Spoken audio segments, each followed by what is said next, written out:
CC ক্যামেরায় দেখা যায় বরিশাল নগরীর নতুন বাজার এলাকার একটি দোকান থেকে মোবাইল চুরি করে পালাচ্ছে চোর। ঘটনার 2 মাস কেটে গেলেও এখনো চোরকে ধরতে পারেনি পুলিশ।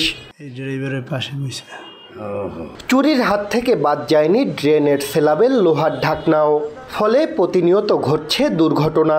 কিছু জায়গায় দুর্ঘটনা এড়াতে স্থানীয়ভাবে নেওয়া হয়েছে বিকল্প ব্যবস্থা। এছাড়া চুরি বাড়ায় আতঙ্কিত নগরবাসী। এটা তুলে নেওয়াটা খুবই সহজ ব্যাপার, যে কোনো সময় নিয়ে যাচ্ছে, তো বলা যাচ্ছে না, রাতের আধারে এরা নিয়ে যায়। পুলিশ প্রশাসন নির্বিকার, তারা তো কোনোদিন আসেও নাই। যে হারে চুরি আরম্ভ হয়েছে নিজের নিরাপত্তার সাথে মানে দোকানপাটের নিরাপত্তা খুব কম।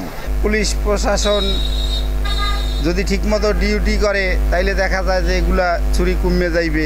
প্রায় দেখা যাচ্ছে চুরি হচ্ছে, তো পাহারা দিয়েও হয়তো কাজ হইতেছে না। এদিকে জুলাই আগস্টের আন্দোলনে বরিশাল নগরী জুড়ে পুলিশের নজরদারিতে ব্যবহৃত 230টি ক্যামেরার মধ্যে 120টি সিসি ক্যামেরা ভেঙে ফেলা হয়। সম্প্রতি নতুন করে 120টি সিসি ক্যামেরা স্থাপন করে পুলিশ। সচেতন মহল বলছে, একটি সংঘবদ্ধ চক্র নগরী জুড়ে অপরাধ ও চুরি করাতে পুলিশের সিসি ক্যামেরাগুলো ভেঙে ফেলে। সংঘবদ্ধ গ্রুপ তৈরি হয়ে গেছে, যারা নাকি বিভিন্নভাবে এই চুরি বা ডাকাতি বা ছিনতাই এমনকি অনেক ধরনের হতাহতের ঘটনাগুলিও ঘটছে। এই ক্ষেত্রে তারা যেই কাজটাগুলি করতেছে তাদেরকে যেন চিহ্নিত না করতে পারে, সেই জন্য যে সকল জায়গাগুলিতে সিসিটিভি ক্যামেরাগুলি রাস্তা সড়কের এখানে দেওয়া আছে সেগুলি কিন্তু ভেঙে ফেলা হয়েছে খুব কৌশলে। এর একটা মূল শক্তি আছে বা এটার কি গডফাদার আছে, যে তাদেরকে এরা সবসময় ধরা ছোঁয়ার বাইরে থাকে।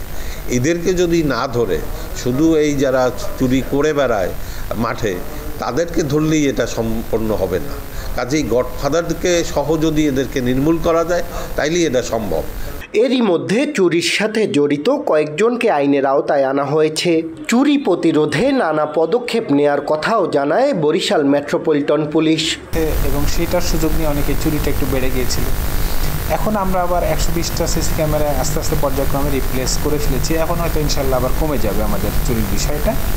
আর এই 5ই আগস্টের পরে চুরির ঘটনা আমাদের ঘটেছে হলো 57টা মামলা হয়েছে, তার মধ্যে আমরা 45 জনকে অ্যারেস্ট করা আছে। ঠিক আছে, আর এখন আমাদের সিসি ক্যামেরাগুলো আবার পুরোপুরি অ্যাক্টিভ। এখন ইনশাল্লাহ আমি আশাবাদী যে আবার এটা চুরি কমে যাবে। এবং এখন আমি সবাইকেই বলবো যে চুরির কোনো ঘটনা ঘটলে আমাদের কাছে অভিযোগ দিতে এবং মামলা করতে। তাইলে আমরা আমাদের সিসি ক্যামেরা যেহেতু আছে, আমরা এটা সাহায্য নিয়ে আমরা এই চোরের যারা চুরি করছে, সিন্ডিকেট হোক বা ইন্ডিভিজুয়াল হোক, সেটা আমরা ফাইন্ড আউট করতে পারবো।